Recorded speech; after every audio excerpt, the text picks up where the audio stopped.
This man has loved her for more than 50 years, and during their long marriage, they were happy and sincere. Or so he thought, because just moments after her unexpected death, he discovered something that led him to search for an unbelievable truth that would change his life forever. He loved her for more than 50 years, but he discovered the truth after her death 50 years ago. Edward was in high school. He was in the same class as a beautiful girl, and he fell in love with her from the first moment he saw her. Slowly but surely, he gathered his courage to ask her out. Even though he thought she was way out of his league, it was a surprise to him that she said yes. And in the following years, he had to earn her love, take her out on the most romantic dates, and spend holidays together. After 5 years, he saw her, and Edward felt confident enough to get down on one knee and ask her the most important question of his life. That was 45 years ago, as they had just celebrated their wedding anniversary. They spent the weekend in a cabin with the whole family,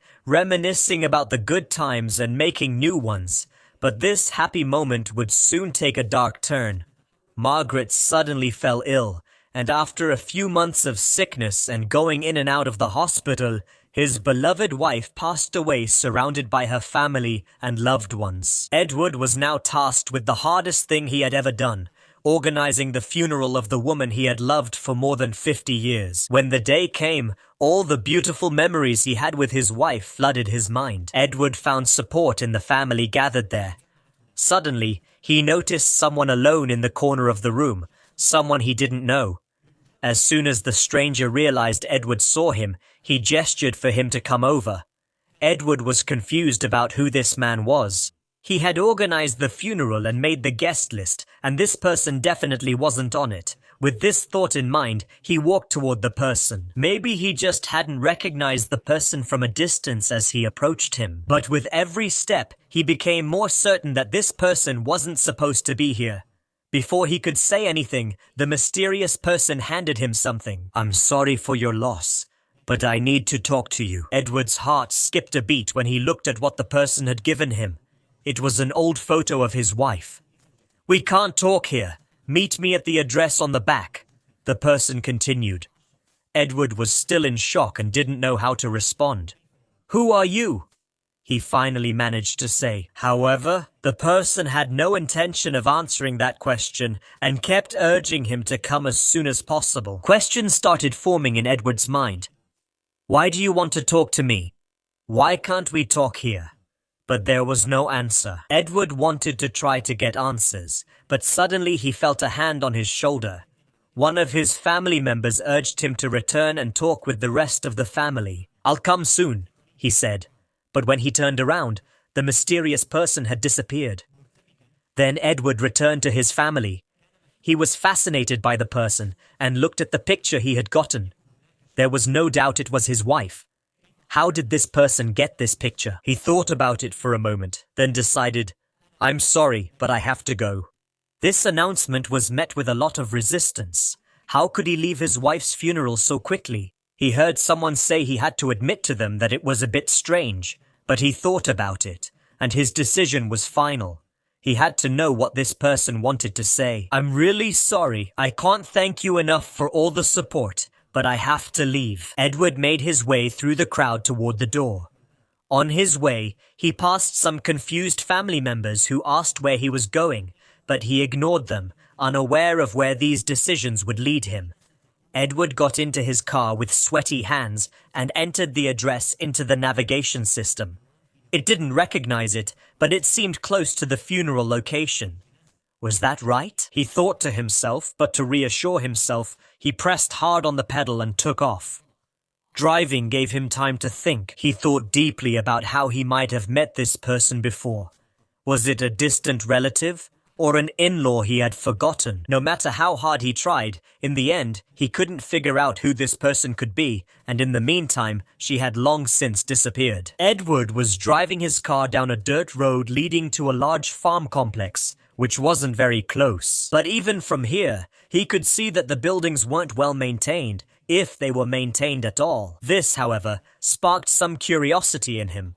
The closer Edward got, the easier it was for him to identify the main building of the farm.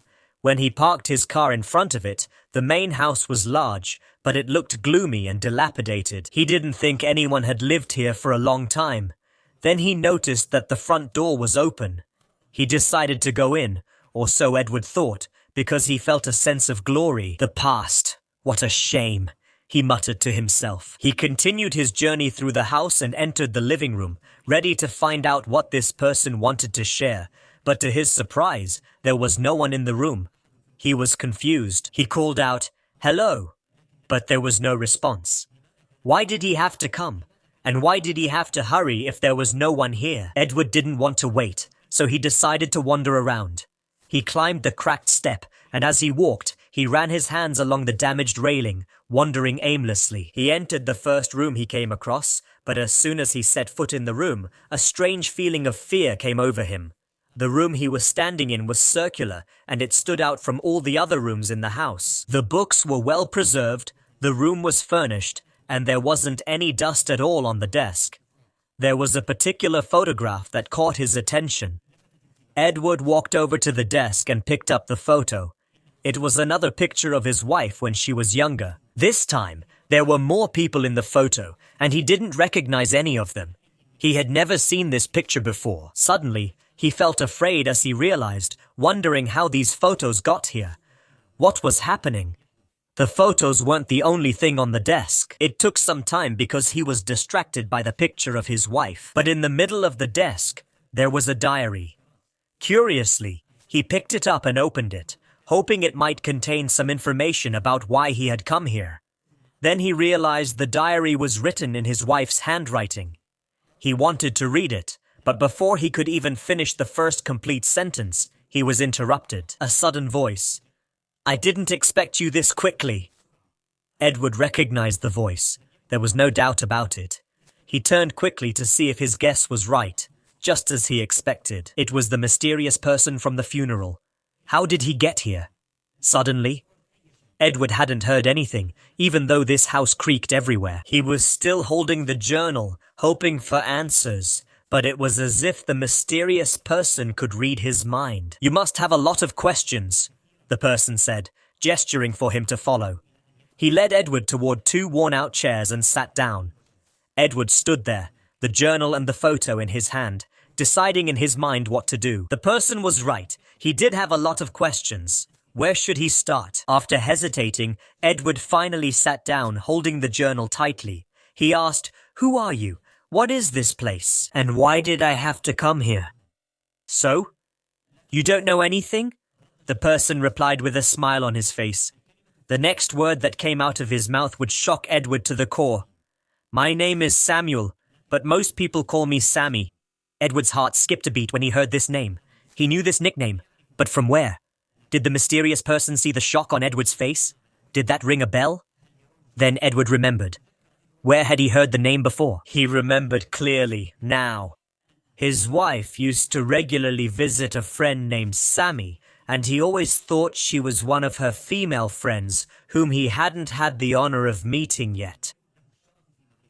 He never expected that it would be a mysterious man he would meet in an abandoned house. Now, after he realized where he had heard the name, something else started to become clear. While his wife was sick, she used to mention the name Sami. Often, whenever she had the chance to visit him, Edward would allow her, as it was one of her last wishes. "Why did my wife visit you so often? Who exactly are you?" he said as he walked back to the study, returning the diary and the photo, and waited for Sami's answer. But there was no response. He wanted to ask again, but before he could say anything, he was struck from the moment he set foot in the office. He felt a strange sense of fear. Now, did he remember the reason? They had a picture in the living room of his wife when she was young. In the photo, she was standing in this exact room. With the little boy, things started to become clearer and clearer, but Edward still hadn't gotten a clear answer from Sami. He mentioned the photo to him, and finally Sami answered. "Yes, that little boy was me. I grew up with your wife before you knew her." Edward was astonished. Edward's eyes widened when he heard Sami speak. His wife had never mentioned that she had such a friend since childhood. He had no idea about the unbelievable things that would follow. "We weren't just friends. We were adopted brothers," Sami continued. explaining that they had lived together and had been in contact ever since. Edward couldn't believe what he was hearing. His wife had never told him any of this. Had she been lying to him all his life? He shook this idea out of his head. What was he thinking? Of course not. Why was he believing this person he didn't even know? As if Sami saw the doubt in Edward's mind, he began to explain further how they had lived together for 2 years, right here in this very house. In the end, a different family adopted Edward's wife, and Sami stayed with the foster family they had placed him with. Sami told Edward that he wasn't lucky, since they didn't adopt him.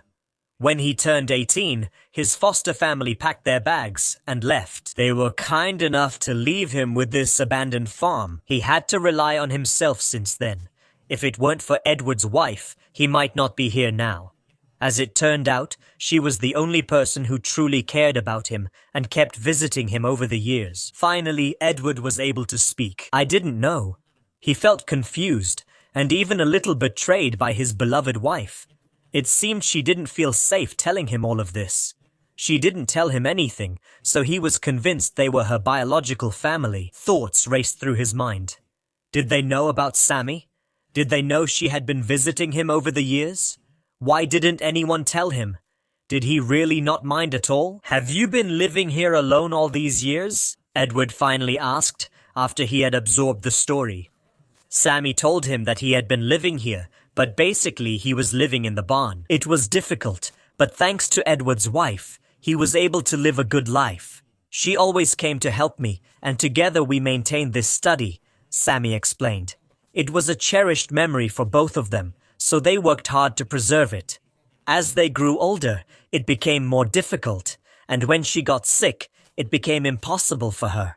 Sami took it upon himself to maintain the study, so every time she visited them, they were still able to relive their beautiful memories. They would read books, tell stories, and look at old photos together. The last time she visited him, she wrote something for you and asked me to give it to you. Samuel pointed to the diary. She wanted you to have it. Edward took the diary that he had recognized earlier, written in his wife's handwriting, so it contained the answers he thought it would. When he opened it and flipped through it, it was almost completely full. Suddenly, an envelope fell out from between the pages. Inside the envelope there was a letter, and Edward immediately recognized his wife's handwriting again. "Dear Edward," the letter began. These words alone were enough to bring tears to his eyes. Through his tear-filled gaze, he continued reading the letter, which detailed everything about her past and confirmed what Sami had told him. Edward burst into tears after he finished reading the letter. It meant the world to him that he was able to read this letter. "Thank you so much," he said to Sami. "Thank you for convincing me to come here." Edward felt that he should return the favor, but he didn't know how, until the perfect way to thank Sami occurred to him. And as their relationship developed, he felt that he owed it to his wife to have a relationship with her adopted brother and dear friend. "I have a great idea," Edward said as he explained to Sami what had occurred to him. "Will you really do that?" Sami asked, surprised and astonished. He didn't know how to respond. "Will you really help me rebuild the entire farm?" Edward nodded in agreement. "If you're ready for that." It didn't take Sami long to put out his hand, indicating that he was ready. Edward smiled as he shook Sami's hand. He knew that this would make his wife very happy, and it brought tears to his eyes, thinking about how this would be the perfect way to honor her memory. But first, he had to go back to his family. He couldn't believe it. He couldn't wait to tell them. Over the following years, Edward regularly visited Sami at the farm, bringing with him all kinds of equipment and tools.